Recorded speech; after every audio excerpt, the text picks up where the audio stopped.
I'm Matt Lewis. This is the news, and our guest today is Dr. Jordan B. Peterson. He is an internet sensation, a professor at the University of Toronto, and the author of a new book, 12 Rules for Life, An Antidote to Chaos. Jordan Peterson, welcome to the news. Thank you very much. Looking forward to talking. Great to talk with you. I think I have to start with the latest controversy. There was a negative review of your book in, what is it, the New York Book Review, I think, maybe? Yeah, and New York Review of Books, yeah. You took to Twitter and and it says, this is you tweeting, you're calling me a fascist, you sanctimonious prick. If you were in my room at the moment, I'd slap you happily. Yes, well, you know, the thing about that was, it wasn't the review. Like, I don't mind people giving my book a negative review. That's completely within their purview. But I have this relationship with a Native American carver on Vancouver Island that I've maintained over the last 15 years. And a lot has come out of that. And I've been inducted into his tribe, for example, as a consequence. And he basically said in the review that I was, well, apart from calling me a fascist, that I was toying with, like, dallying with the idea of the noble savage. And I thought, to me, that just crossed the line. It's like, my friend, my brother, isn't a noble savage, you know? And this isn't some game I'm playing. He was a survivor of the residential schools in Canada, and I've been helping him develop his artistic career, which has spilled over into some support for his band members for 15 years, you know? And I thought it was a really dirty blow. And I also thought it was racist. And so the book review, it's like, well, whatever, you know, like, if you write a book and it's popular and it says things that are harsh, let's say, and controversial, then you're going to get negative reviews, and that's okay. But he crossed a number of lines. And so, you know, it was kind of, I've been thinking about it in the days after, about whether or not it was ill-advised, let's say, for me to react so bluntly. But he crossed the line as far as I'm concerned. It was like, fine, you want to go after my book, no problem. But to accuse me of, like, dallying in some manner with noble savages, it's like, sorry, buddy, you know, you should watch your mouth. So that was how that. So you don't regret that? That wasn't like flying off the handle on Twitter. That's something you would stand by. Well, you know, Twitter's a funny platform because it rewards impulsivity, and that's not a good thing. And, you know, I have learned that in the vast majority of circumstances that holding a civil tongue is extraordinarily advisable. And I've done my best to do that over the last 2 years, despite some relatively trying experiences, let's say. Yeah. But he went somewhere that I don't think it was acceptable to go. And as I said, that apart from the accusations of fascism, which I think, you know, you should save accusations of fascism for when they're actually warranted. You know what I mean? It's not a term to bandy about carelessly. But I think even that wouldn't have tipped me off, let's say. But to combine that with this derogatory insinuation that there was something untoward about my relationship with my friend, that was, and to do it in a manner that I really do, like, I also don't throw around accusations of racism easily. You know, I'm not in favor of that sort of thing, but I think he crossed the line. I think if a conservative writer would have said what he said, they would have been absolutely taken apart. But because he's on the left end of the liberal spectrum, let's say, for some reason that gives him permission to make such allegations. So, you know, one of my friends I was talking to today, he said, well, he was referring to the New York Review of Books. He said, well, he referred to your friend, the carver, kind of as your pet. It's like, yeah, that's kind of what he did. And that's kind of not okay in a serious way. So, you know, I'm not jumping up and down thrilled about the way I decided to respond to him on Twitter, but he crossed a line. Right. And well, I mean, and actually that leads me to another question. I mean, you have had amazing success. I think your book just made it's #1 now, right, on the New York Times bestseller list, which is Did it huge. make the New York Times bestseller list? Maybe I'm wrong. I thought I saw you tweet that you're #1 in one of these lists. Yeah, no, the New York Times has never listed the book. Are you serious? Yeah, they have this. Yes, I'm serious. They've never listed the book. It's #1 on Amazon. It's #1 on the Wall Street Journal. Like, it's #1. It's #1 on the London Times. But the New York Times has never listed it, and they concocted up this excuse that because the book was published in Canada and distributed in the United States, that they wouldn't list it, even though they've listed books like that in the past. So, all right. Well, I apologize that's okay. for getting that wrong. That's ridiculous. Oh, no problem. It is. Well, it's comical, really. You know, we called them on their mistake. Penguin did, because you can imagine the publisher isn't very happy about this. But having made the mistake, they decided it was time to hunker in instead of doing the honorable thing and listing the most popular book in the United States on their damn New York Times bestseller list. But, you know, whatever. That's just part and parcel of all of this. So the book is selling, you know, gangbusters. You're, you know, viral. You're on. I mean, now you're on the Matt Lewis in the News podcast, which is a big deal. I don't have to tell you, but you've been on exactly. Joe Rogan and Adam Carolla, and you've got, like, you know, millions of YouTube views. I guess my question is about dealing with that fame all of a sudden. What have you done to keep yourself from letting the adoration from your fans go to your head? That's easy. Yeah. How do you stay intellectually sharp and not kind of pander to the fan base kind of thing? Well, terror is a good. Terror keeps you straight. You know, and I've been involved in so many scandals in the last year and a half that I'm one misstep away from disaster constantly. And so, you know, it's really good. So I've been doing my best to be extremely careful. And I'm not a young person, you know. I mean, I'm not 20. It's not as likely in the same way that this is going to go to my head. You know, like I've been around. I've seen a lot. I'm not easily swayed by good fortune or bad, let's say. And I have smart people around me, wise people, my family, and a group of friends that have been paying attention to what's been going on ever since the beginning and advising me carefully and critically every step of the way. And then with regards to fans, you know, I don't really think it's quite the right way to construe the people who are listening to me online. I mean, I think it's true for some people, but most of the things I talk about in my lectures and in the book are very, very serious. They're very serious topics. They're very demanding. And the people who have been following me, let's say, a very large number of them are trying to put some of the things that they've been learning from what I've been talking about into practice. And so I don't really think of them exactly as fans, you know, because I'm not a musical performer.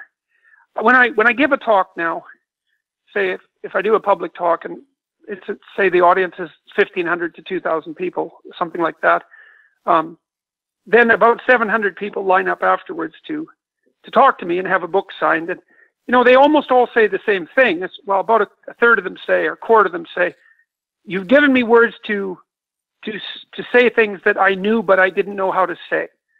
And then the other 3/4 tell me about the fact that their life was not everything that they wanted it to be, and that they have been trying to develop a vision and trying to take responsibility and trying to be truthful in their relationships, and that's really helped. You know, it's helped them overcome their addictions or their relationship problems or their family catastrophes or their aimlessness or their nihilism. And so I don't really think of them as fans, you know. I think of them as people who I'm engaged in a joint enterprise with. And I also don't think that I'm telling them what to do. I'm telling myself what to do just as much, you know. Mm-hmm. So it's not top down exactly. Well, it seems to me that you've fit this really interesting space, because right now in America, at least, with on the right, we basically have this schism where you have people who are kind of anti-intellectual, populist, nationalists, say, in the Donald Trump camp, And then you've got people who are like kind of the establishment elites who are the same old people from the same old conservative magazines who have been saying the same old things all along. And you have kind of arisen as maybe the leading conservative intellectual in America, even though you live in Canada. And I think maybe it's because you're coming from this completely different paradigm, this different space from all the intellectuals on the right in America. Well, the other thing too is, it's a funny thing is I don't really think of myself as a conservative.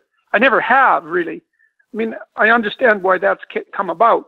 I think that I'm a terrified traditionalist, which is a different thing, because temperamentally I'm not conservative. I'm very high in this big five trait openness, which is a very good predictor of liberal political belief. And it's associated with creativity and entrepreneurial proclivity and that sort of thing. And it's probably my most outstanding personality characteristic. And so, so you're saying I'm saying also that, very, like, I'm that well, I'm also very terrified. Yep, go ahead. Oh, I'm sorry. I just want to say for listeners, I think what you're saying is, so somebody who truly has like a conservative personality or a conservative temperament, they might not want to try ethnic food. They may not want to travel, whereas, or they may not want to read a book that challenges their thinking, whereas you love all that stuff. Am I onto something? Yeah, that's exactly right. It's like the personality predictors of liberalism are high openness and low conscientiousness. And I'm high in openness and high in conscientiousness. So I'm kind of split temperamentally between the liberal end of the distribution and the conservative end. But the issue of being a terrified traditionalist is that, like, I learned through painful experience as a social scientist, for example, that most well-meaning interventions produce bad to catastrophic outcomes, and that a little bit of tinkering with functional systems goes a long ways. And I've also learned that as a practicing clinician, that the old doctrine of physicians was first do no harm, and that's the right way to approach a problem from a clinical perspective. And so I've learned to be cautious in my desire to make broad scale or to promote broad scale sweeping social revolutions. And so I think my conservatism is learned rather than temperamental, and it's not triumphant. You know what I mean? It's more based on a very key understanding of the law of unintended consequences. Right. I think I'm right there. The same thing with. Yep. I think I'm right there with you. And this is a Burkean thing. Edmund Burke believed that societies had evolved and things didn't just happen randomly, that they had, through trial and error, we had arrived at Western civilization. And that was competing with the other theory of like a Thomas Paine, who thought we could just upend everything and begin the world over again. Yeah, well, we tried that a couple of times in the 20th century, and it didn't go so well. We tried it on the right and on the left. The consequences were catastrophic. And so I'm not really inclined to recommend repeating those experiments. I think that. Would you have voted for Donald Trump if you lived in America? Jesus, that's a hard question. It's funny because up in Canada, I was invited out to a private club the night of the American election by a couple of Americans. And there was a bunch of Americans at this club. And they did a straw vote. And, I thought that what I probably would have done when it came right down to it, because I had to vote, in this straw vote. So that was a pretty reasonable simulation. I think what I would have done was walk into the voting booth with the intention of voting for Clinton. Mm-hmm. And then at the last minute gone, to hell with it, I'm not doing it, and voted for Trump. I think that's what I would have done.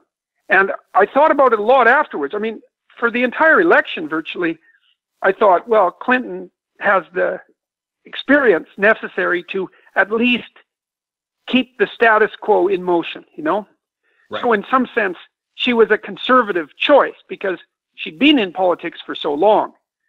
So, but then as the campaign continued and continued to beat the identity politics drum louder and louder, I became more and more concerned about her political direction, her ideological direction.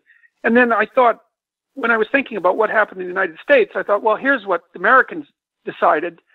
They decided that they liked the unscripted, impulsive lies better than the scripted, conniving, unscripted, impulsive lies of Trump better than the conniving, scripted lies of Clinton. You know, it wasn't like the two choices were so brilliant. So I think I would have impulsively voted for Trump at the last moment. I think so, but I can't be sure. Yeah. But it wouldn't have been with the sense of delight, I can tell you that.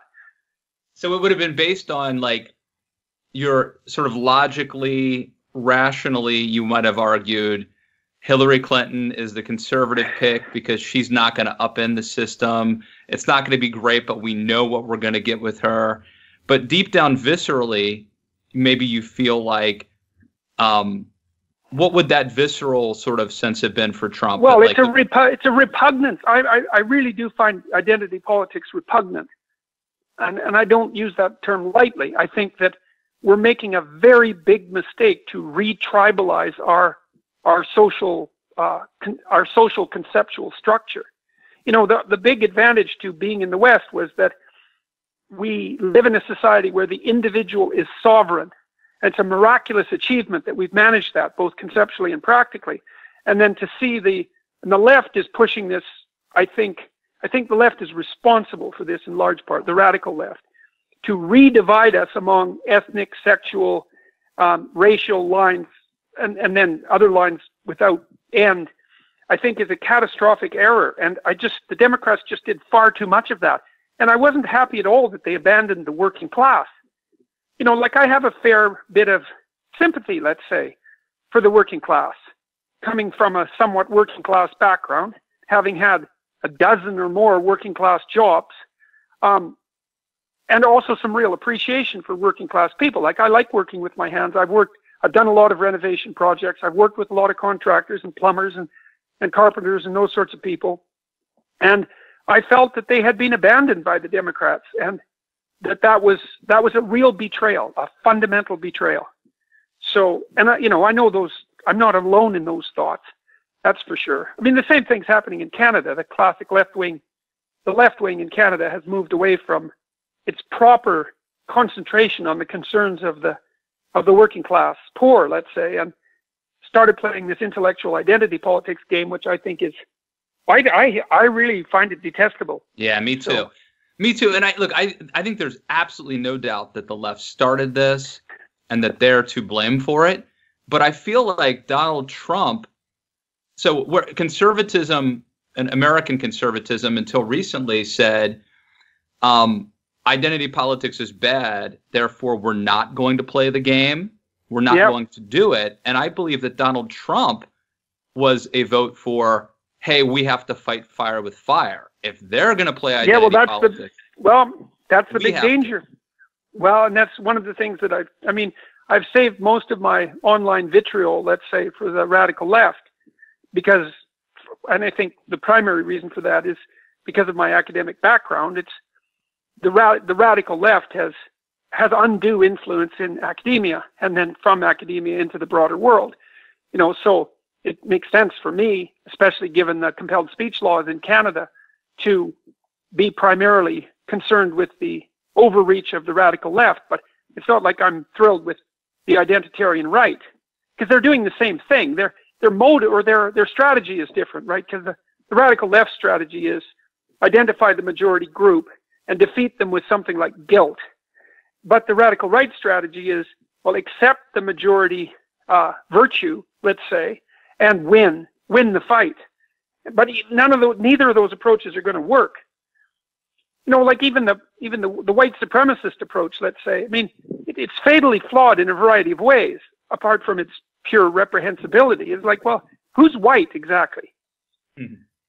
Like, how do you draw these distinctions? Which is the problem, of course, the intersection left has run into. They've run into the impossibility of making group identifications with any degree of accuracy. But the same problem, technically speaking, bedevils the attempts on the right. Like, well, but are the people who inhabit northern India, are they white? Like, where exactly are you drawing the boundaries here? Yeah. Well, I mean, it really matters, apart from it being just an appalling way of looking at things. I have the sense that the problem is that what the left wants to do today is not to achieve parity. They don't want women or minorities to achieve parity and be equal. They want them to be superior. So in other words, they believe in a zero-sum game.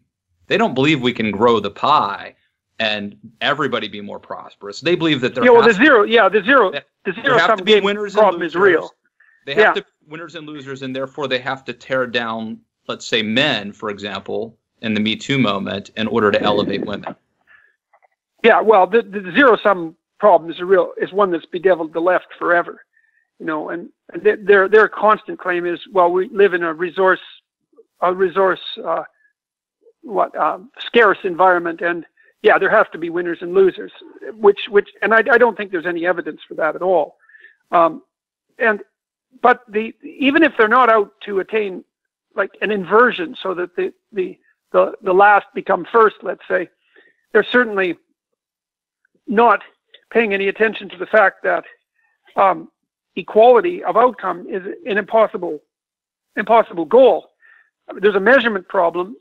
So the measurement problem is, well, across what outcomes exactly? And I mean exactly, because these are very important issues. You want people to be equal across all possible outcomes? Like, where do you draw the borders? Well, that's a big problem. And then the next problem is, well, who decides when they're equal? How do you set up a system that isn't the market system to decide when equality has been attained? So that's second insoluble problem. And then third insoluble problem is, well, across what groups? Because I don't know how many ethnic categories are used, say, in the U.S. Labor Board statistics and by the U.S. government, but it's in the dozens. Like, so you're going to equate across all ethnicities? Are you going to equate across all socioeconomic categories? You're going to include the infinite number of genders in that? Like, the problem that they're trying to solve cannot be solved. It's technically impossible to solve it, apart from the fact that it's also, when it's put into practice, it's actually murderous. The equity doctrine, I think, is a murderous doctrine.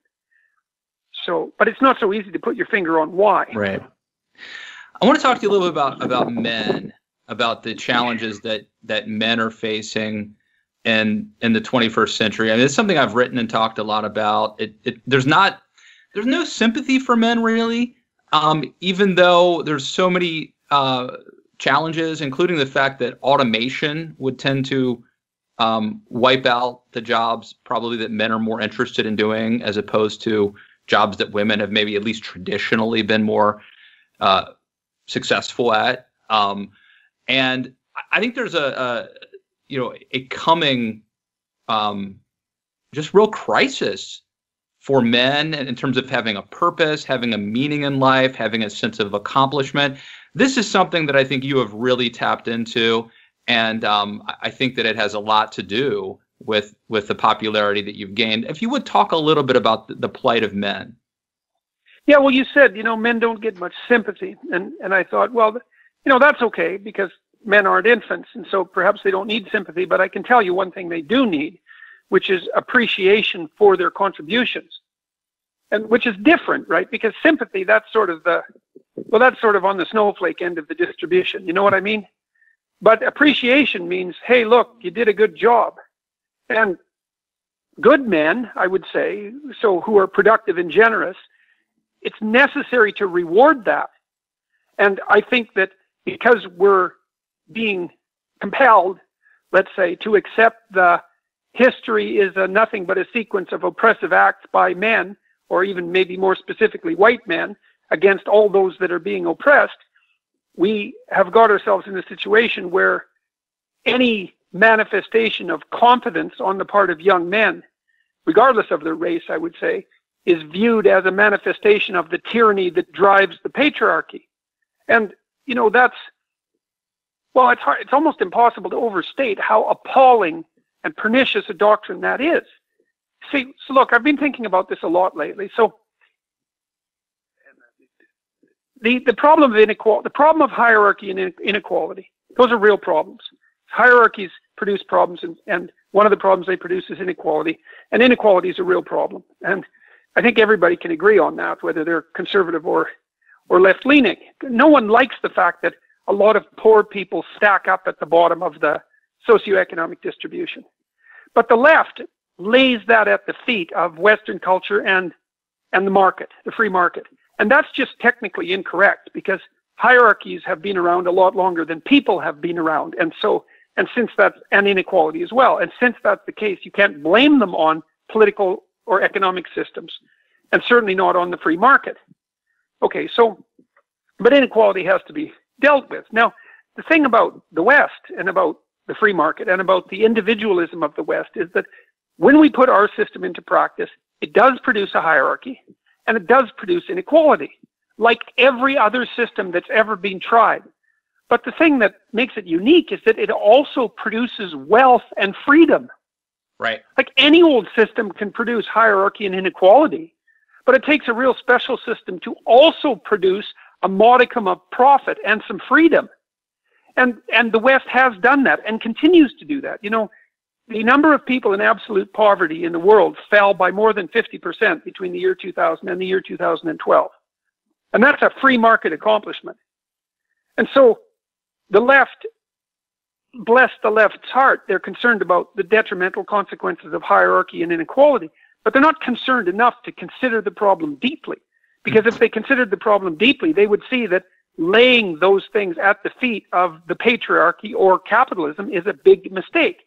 And then to identify the efforts of men only in terms of sustaining that hierarchy and inequality, and not to give them credit for the amazing things that have been done to raise the standard of living of virtually everyone around the world, it's self-destructive. And and this is the other thing that sets me so harshly against the radical left, is like, you know, my view of the world is that if I'm not fighting with another tribe member on the street, you know, with a member of another tribe on the street, then it's a good day. Because right. that's the reality of human life. It's not peace and prosperity and an ever-rising, an ever-lifting tide for everyone. That's an exception. That's a miracle. Bloodshed and death and revenge and feudalism and feuding, that's the reality of human life. Right. And we have no appreciation and no gratitude for the fact that our societies are staggeringly productive and staggeringly peaceful. I think this goes back to the Edmund Burke thing, that, you know, Western civilization is a gift. It's something that has been the product of trial and error. We've had to go through a lot to get to where we are. And the idea that you're just going to upend, I mean, look, reforms are good. We can tweak things. We can make things a little better. But to upend things radically risks losing the miracle that we've actually pulled off. It's a miracle that we have this country. It is a miracle. It is. Well, if you're awake and you go outside and you look around, then all you see are successive miracles.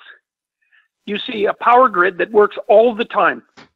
And that means all sorts of damaged people are going out there in harsh weather conditions to upgrade and maintain it constantly, because its proclivity is to fall apart. You see the typical transaction between complete strangers, the typical economic transaction, is honest. You see most people paying their taxes. You see not only safe streets, but streets that are safe with a declining rate of violence. You see like an unbelievable proliferation of computational and technological power at ever decreasing prices.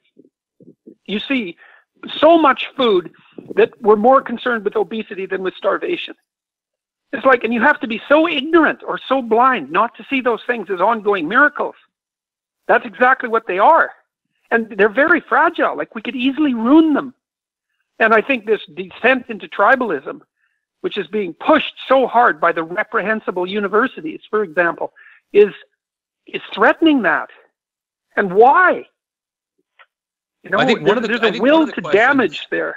I think one of the questions is, why is it that despite the peace and prosperity, by and large, that we enjoy, we don't feel happy? We don't feel content. And I think that there are a couple of arguments. One, maybe there's agitators out there who are trying to make us upset. Maybe it's cable news. Maybe it's Twitter. Maybe it's that money and prosperity doesn't give people purpose or meaning, and that we're becoming meaningless. I don't know. Do you have any thoughts on that? Well, I think that money and prosperity themselves don't give you meaning. They stave off horrible suffering. You know, the clinical literature on this is quite clear. If you look at the relationship between people's stated well-being, let's say, so their happiness and freedom from distress, is there's a pretty linear relationship between that and money up till the point where you're kind of lower, you kind of climb into the working class. At the point where you're making enough money to keep the bill collectors at bay, after you make more money, after you make money that exceeds that, it doesn't have a very powerful measurable effect on your well-being. So money is good in an absolute sense at staving off wretched suffering. But then past a certain point, like the point of minimal comfort, let's say, and security, then other things start to take priority. And I mean, one of the things that I've been describing continually in my work is the necessity of responsibility and purpose. And I think that's the other part of this that's so attractive. Well, I don't just think it's to young men. I mean, young men proliferate. They dominate YouTube. But increasingly, the public talks I've been giving have been attracting a wider range of people. So I think maybe young men discovered what I was talking about first. But in any case, I've been pointing out to people that most of the time, what gives their life the meaning that's necessary to sustain them through tragedy is actually a consequence of adopting responsibility and developing your character.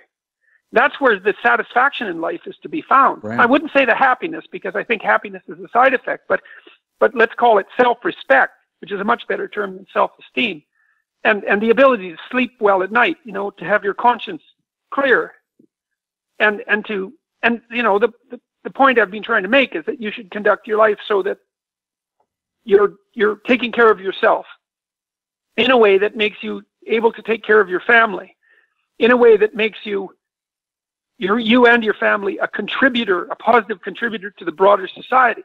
And that you can do that. You should do it. It would be better for you and everyone else. And if you don't do it, you actually leave a hole in the world that's exactly your shape. Like, there's actually a cost to you not fulfilling your destiny or manifesting your potential. You make the world a worse place by refusing to participate positively in it. And that's actually real and consequential. And I think the reason that appeals to people, even though it's a harsh message, I think the reason that appeals to people is because I'm putting their possible self ahead of their current self. You know, the typical psychologist says, oh, well, you know, we should bolster your self-esteem. You should feel good about yourself. It's like, and I don't really think that. I think that you should have some respect for who you could be. Right, right. And that's way better than being happy about who you are. I wanted to ask you, I want to turn to the book a little bit and maybe start broad and then end up narrow. You talk a lot, you write a lot about the Bible. And I guess one question I have is, very clearly you see the Bible as important in sort of understanding humanity.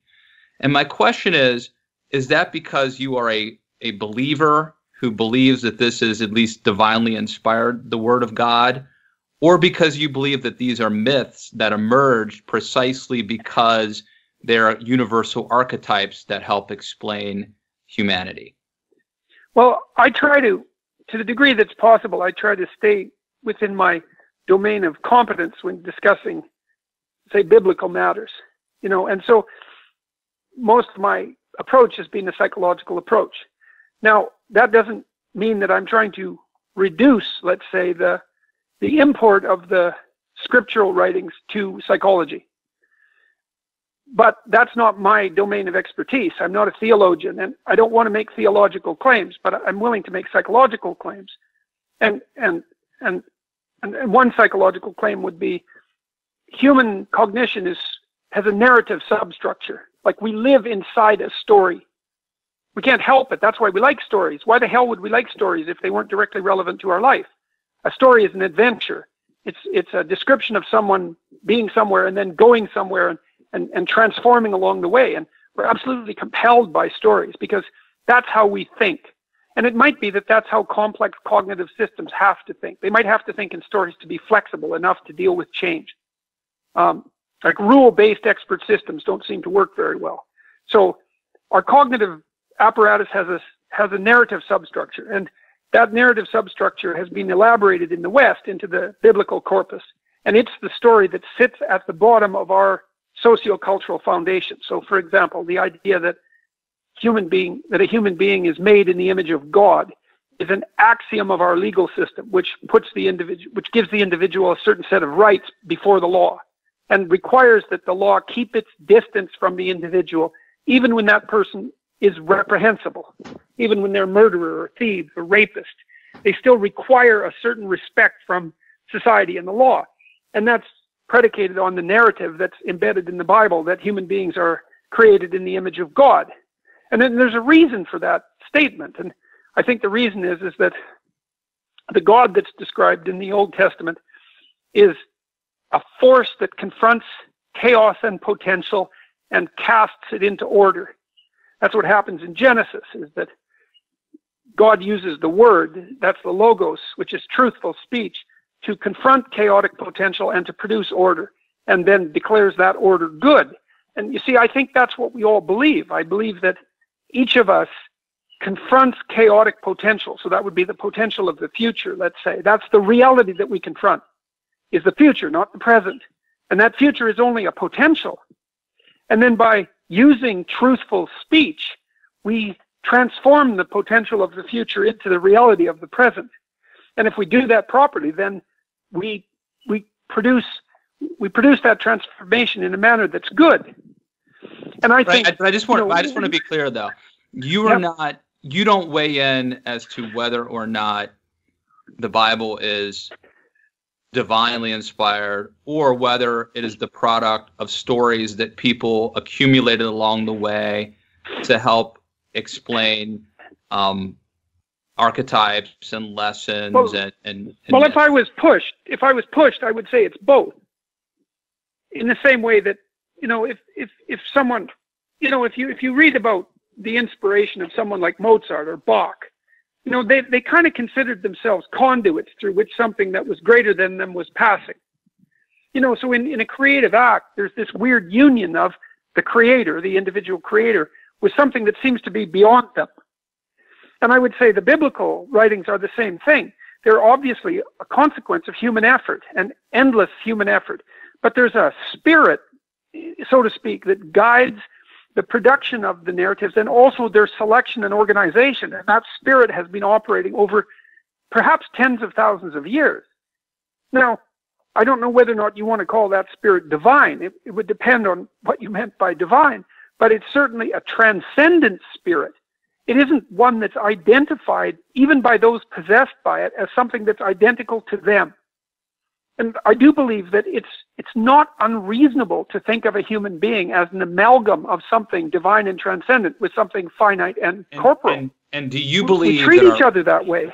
Do you believe that our postmodern world, the radical left, politically correct world, is attempting to upend these? Absolutely. That's ideas. What it's trying to upend. Yes, absolutely. It's trying to demolish the idea individual sovereignty. It's really trying to demolish the idea of the logos. I mean, Derrida said as much. He called, and he's the head trickster of the postmodernists, he called Western society phallogocentric. So phallus for Phallus for male, and logos for the logos, and centric, obviously, circling around that. And, he said that he made the technical claim that our culture had that as its center. And it does have that at its center. And it is that the postmodernists are after, whether they know it or not. Like most postmodern neo-Marxist types, the radical types, the agitator types, it's not like they're particularly philosophically deep. They contain a fragment of an ideology. But if you put 100 of them together, then the whole ideology is there. And that whole ideology is working desperately to upend the idea of the sovereignty of the individual. And to me, that's an that's an absolute catastrophe, because the replacement for that is brutal tribalism. That's the only replacement we know. And then that's celebrated, say, on the radical right. Say, well, okay, well, if we're going to devolve into tribalism, then we'll triumphantly herald our past accomplishments and unite under the flag of our race and blood. But we know what happens when that happens. It's not pretty. And we know what happens when the left goes too far as well, and that's also not pretty. Right. So I don't see any alternative than the radical individualism that's predicated on these deep stories that characterizes the West. It's the right answer. Man, I told the publicist I would have you off by 1, and I aim to do that. Although I tell you, I could talk to you for 2 more hours like this. But I want to finish by just teasing the book. I mean, there's 12 rules here, 12 rules for life. I could go through each one of these, but let's just start with number 1 and probably start and end there. I found it interesting because, so rule number 1 is stand up straight with your shoulders back. And this is interesting. As someone who grew up in a Christian family, I was taught to, humble yourself and to not sort of exert any sort of dominance. And that basically made me into somebody who was perceived to be weak. And that invites provocation. And so what I've determined to teach my boys is they should behave toward weak people, and I'm not using the word in a pejorative sense, but they should treat others who need to be treated with kindness, to treat them gently and lovingly and charitably. But when it comes to how you present yourself to the world, and especially toward bullies, that there is this dominance hierarchy that you can't get rid of. It is in the world that we live. Status matters, like it or not. If you look like a loser, people are going to treat you like a loser. If you look like a winner, people will treat you like a winner. This is a simplistic concept, but honestly, I would have benefited from reading this book, 40 years ago. Well, the fundamental question is, what constitutes a winner? So let's say, if you think about it in terms of games, and I think this is a really powerful way of thinking about it. So, if your kids are organized into a team, or maybe your kid's playing ping pong, and then if he wins, well, he's the winner, and that's pretty straightforward. But then maybe he's playing on a team, and if his team wins, then he's the winner. If his team wins a game, then he's a winner. But then that's not really a sophisticated enough approach, because there's ways of winning that aren't good. And every coach knows this, and every parent knows this, which is why the injunction you give to your children is be a good sport, And so I've tried to decompose what that means. And it means, well, if you're the member of a team, you play as hard as you can, but you also play within the rules. And you also try to facilitate the development of your team members, even though you're also partly competing with them. You want to compete with the best people, and so you do what you can to make your teammates better. And so so you're a particular kind of winner. You're a kind of winner who tries to help everyone else on your team win. But then you're a more sophisticated winner than that if you've got it right, because when you play another team, you play honorably, and everyone notices that. And then you get a reputation, and the reputation is as a good player. And then people invite you to play all sorts of games.